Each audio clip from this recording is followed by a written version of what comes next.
राम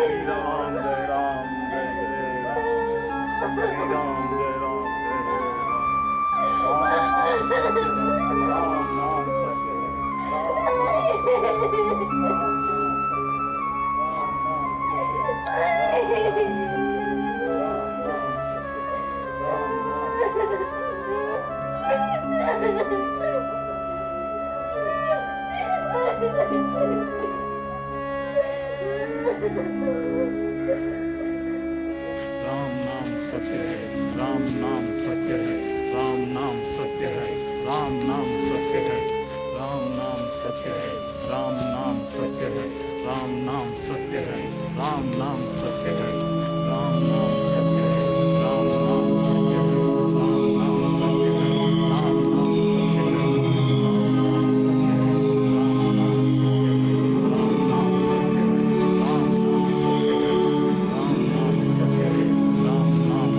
है, राम नाम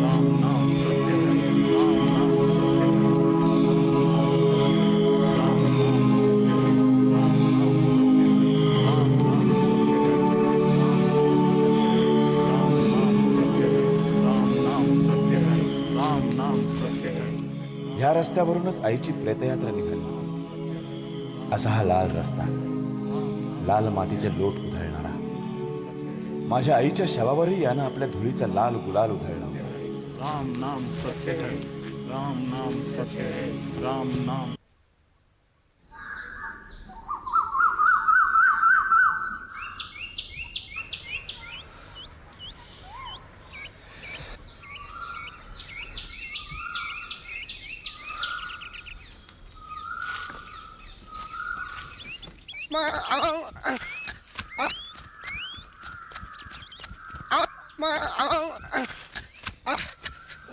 रे रे रे पेटी द्या इकडे. इकडे पेटी द्या इकडे.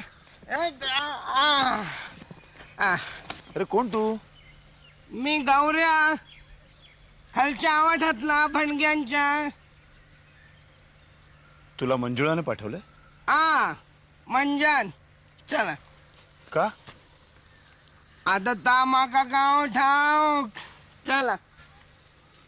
इतक्या वेळाचं भूतकाळात जमा झालेलं मन एकाएकी भानावर आलं. मंजुळनं याला पाठवलं का?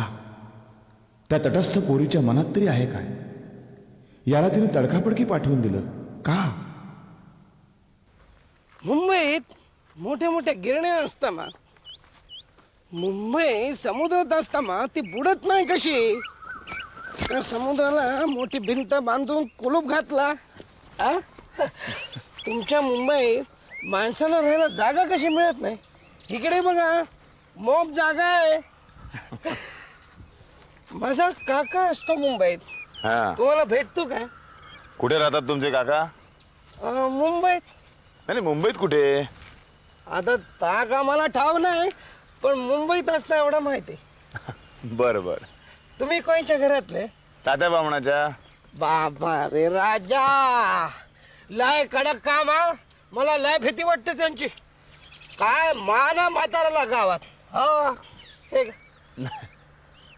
तुम्ही पांढरी इडी नाही ओढत? पांढरी इडी? नाही सिगरेट. नाही नाही. असं कसं? मुंबईचा माणसाने पांढरी विडी नाही ओढत, असं झालं कधी? गौऱ्या, ते हॉटेल मंजुळाचं काय रे? मंजूचा आनंद कोणाचा? बापूस दारुडो. दारू घेऊन पडला असन दिवसभर. मंजूच चालवता हॉटेल. मंजूचा बाप शिकारी होता म्हणतात. काय तोरा होता गावात. सांगा सोय नाही. भावीन ठेवला ना त्यानं. ही पोर भाविणीचीच. मंजुळ भाविणीची पोर?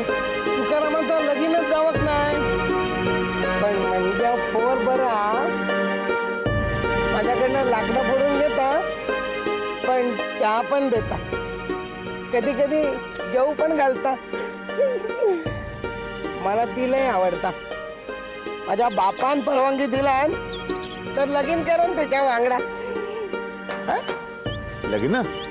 मी तिला विचारलं एकदा लग्नाबद्दल, तर म्हणता कसं लगीन बघाय जमलं तर मला लगीन करायचं आहे, पण त्याला अजून वेळ आहे. लगीन चला.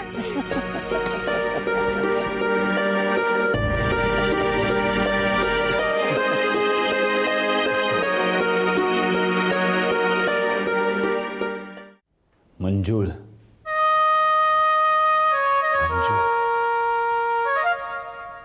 मंजुळ एखाद्या बेड्या बागड्या माणसालाही भुरळ घालू शकते. तर त्या गौऱ्याशी ती अशा काही जीवाभावानं वागत असावी की तो बेडाजीवी लुप्त होऊन बसला होता. माझं काय, मी तर ध्यानीमनी नसतानाही ते चित्र पाहिलं होतं. मंजुळ, त्या पोरीनं जबरदस्त छाप टाकली होती माझ्यावर. अलिप्तपणे ती एक एक फासा टाकायला लागली होती. जातीनं कोण होती ती, आणि अनेक पिढ्यांचे संस्कार माझ्यावरती झाले होते. शिला भावीण ही जमात आता अलीकडे गावामध्ये राहिलेली नाही. हा, पण त्यावेळेला होती. मोठमोठ्या खानदानीचा शौक होता तो. अंगवस्त्र ठेवणं हा रिवाज. त्याशिवाय त्यांच्या खानदानीला शान कशी काय प्राप्त झाली असते.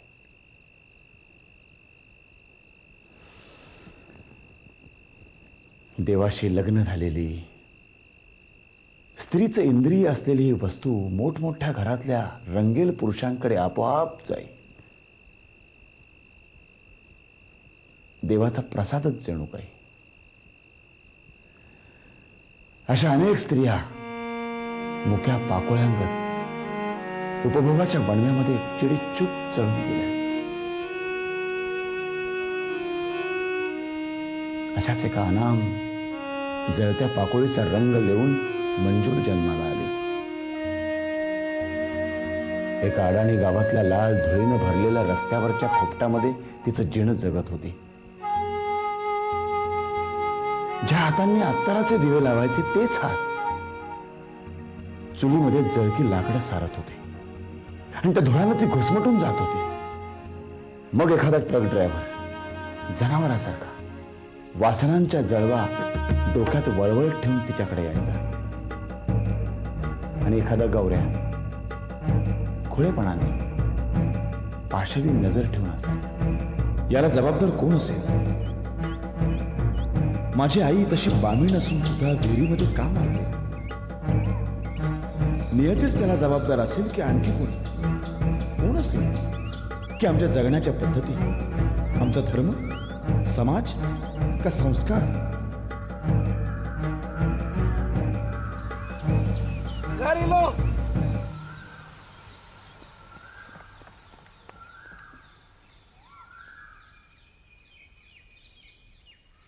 तात्यानो, तात्यानो, तात्यानो, जिलीला, जिलीला, तात्यानो.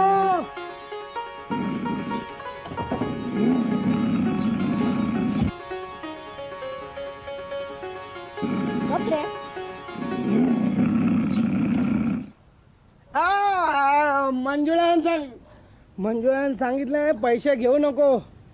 तिला कळलं ना जळतं लाकूड मारेल माझ्या डोक्यात. नका नका पैसे नको. नाही बा, मंजुळनं सांगितलं.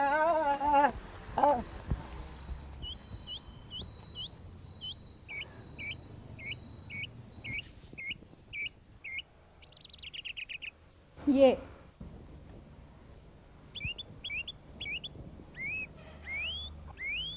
चल घरात.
काय रे? तात्या कुठे आहेत? मागे बघ.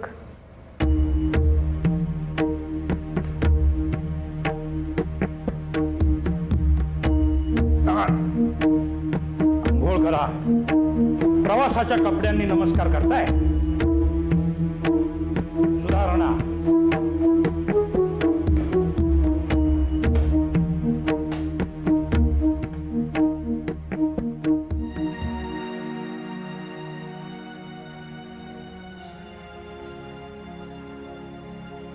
स्वभाव आहे तसाच आहे विष्णू. इलाज नाही. त्याला काही औषध आहे का? जुनं हाड ते.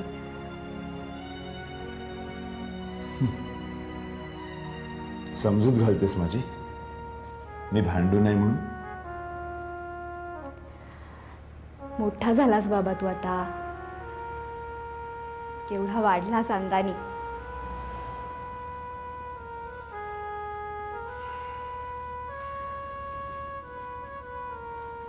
चेहरा सुद्धा किती बदललाय. मोठा पुरुष झालास अगदी आता. तू मात्र आहेस तशीच आहेस. जरा सुद्धा बदलले नाहीस. अगदी तशीच तेजस्विनी सारखी. उदासीन तेजस्विनी सारखी. शांत. आंघोळीला पाणी काढते मी.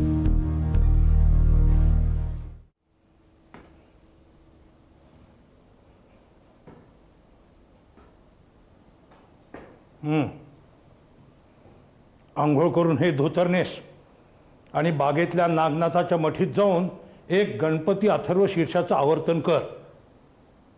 मग काय ते जेवण खाण वगैरे.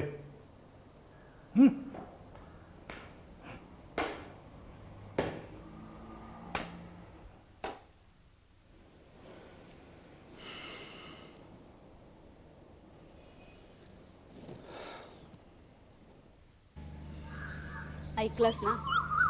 तात्यांना खूप माया आहे रे तुझी. बोलायचे नाहीत ते तसं.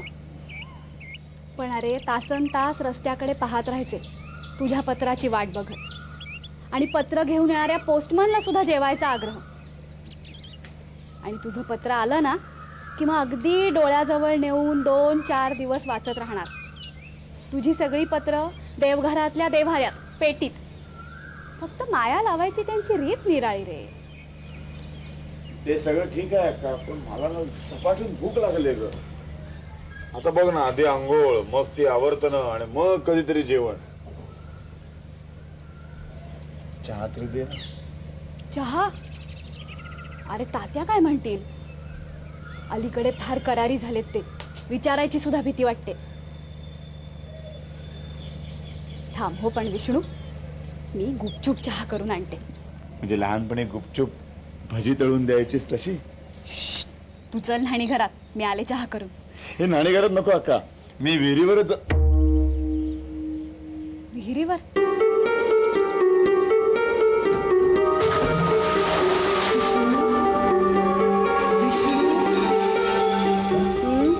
हाक का मारलीस? नाही रे, मी नाही हाक मारली. तू नाही मारलीस? मग कोणी मारली?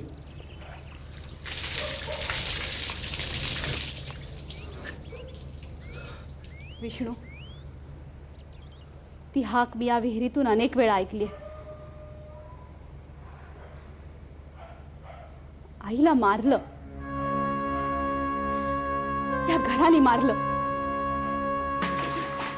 अक्का, मेलेल्या व्यक्तीच्या काही इच्छा वास्तवात संचार करतात का? की आपल्याच मनानं हे सगळं इंद्रजाळ निर्माण केलेलं असतं? ती आईची हाक होती. अक्का, ही हाक आईची होती.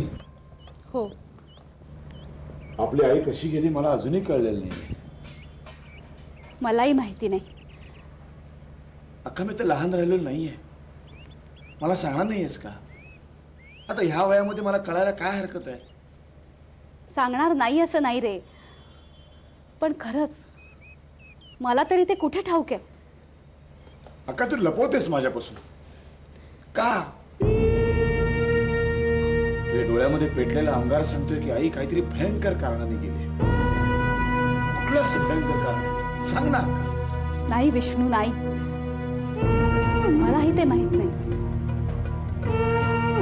ते फक्त दोघांनाच माहिती होतं, तात्या आणि आई यांनाच. आईने जीव दिलाय. तात्या जिवंत आहेत, पण त्यांना कोण विचारणार? गेल्या 5-7 वर्षात तात्या पडूनच असतात त्या उत्तरेकडल्या खोलीत. तासन तास कसल्या तरी विचारात, सतत डोळे उघडे टाकून. कधी कधी मला भीती वाटते त्यांची, कधी कधी दया येते. का? कशासाठी ते असे सगळ्या घरादारावरून लक्ष उडाल्यासारखे बाजूला झालेत? काय चाललंय त्यांच्या डोक्यात? विष्णू, तात्यांना हसता येत नाही असं नाही, पण गेल्या 5-7 वर्षात त्यांनी हसणंही सोडून दिलंय. मी काही विचारलं तर म्हणतात, अक्का डोळे तिकडे लागलेत. पण तिकडल्याच दरवाजाने आज जाईन ना मी, का मला तिकडेही नरकातच टाकतील? अक्का, अगं प्रत्येक म्हातारा असलेच विचार करतो वयोपर्यंत. नाही विष्णू, तात्या गप्प झालेत त्यामागे नक्कीच काहीतरी वेगळं कारण आहे. तू विचारशील त्यांना? विचारेन.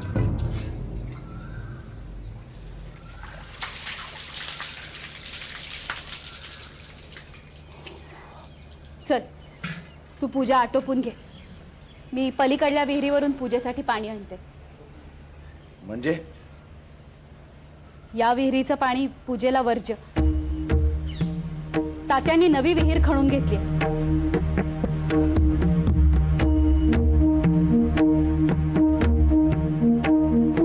हे पाणी पूजेला वर्ज्य का? आईच्या मृत्यूने पाणी बाटलं, या समजुतीला शहाणपणा म्हणावा का? प्रौढी, तात्या तुम्हाला क्षमा कुणी करावी?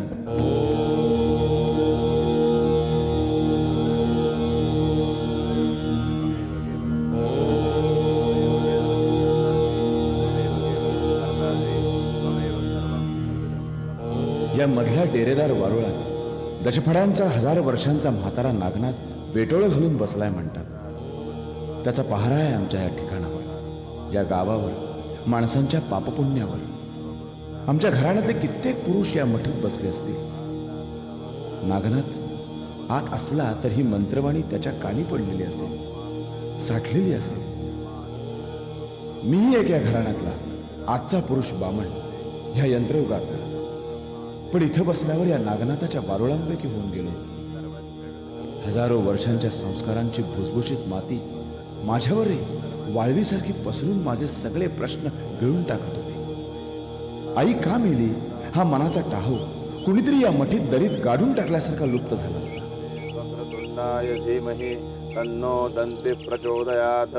एकदन्तं चतुर्हस्तमं पाशमं कुशधारिणं रदं च वरदं हस्ते बिभ्राणं मूषकध्वजं रक्तं लम्बोदरं शूर्पकर्णकं रक्तवाससं रक्तगन्धानुलिप्ताङ्गं रक्तपुष्पसुपूजितं भक्तानिकम्पिनं देवं जगत्कारणमच्युतम् आविर्भूतं चतुष्टादो प्रकृते पुरुषात् परम् एवं ध्यायति यो नित्यं स योगी योगिनां वरः.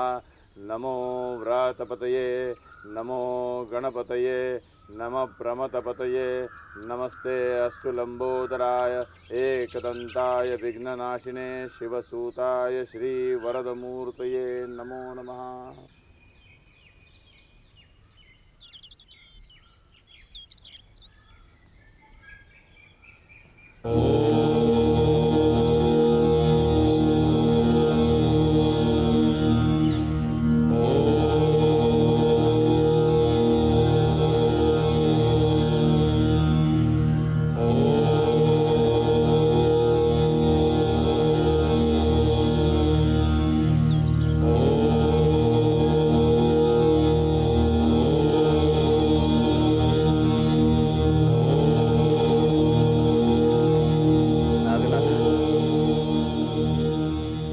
मारलं माझ्या आईला?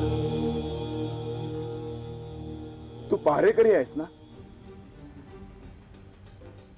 का तू नाहीच आहेस या ढेरपुट्या वारुळामध्ये? नुसतंच मातीने भरलेलं आहे वारुळ. सांग ना नागनाथ, कोणी मारलं माझ्या आईला? कोणी सांगू शकेल मला? तात्या सांगतील?